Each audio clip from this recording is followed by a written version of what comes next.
Hi everyone, welcome back to Digital Partners. In today's video, we are going to show you how to change your TikTok cover photo after posting. If this video is helpful, let us know in the comments, leave a like, and subscribe to our channel for more tutorials. Let's get started.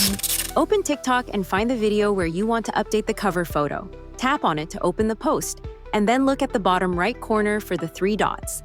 Tap on them to open the menu.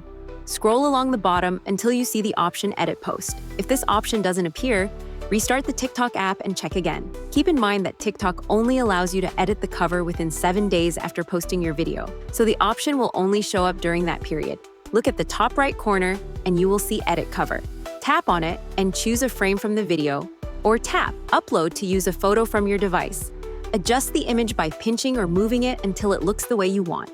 When you're done, tap Save and then tap Save again to update your post.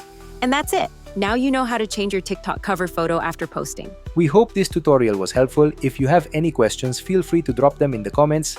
Don't forget to like, subscribe, and hit the bell so you won't miss our upcoming tutorials.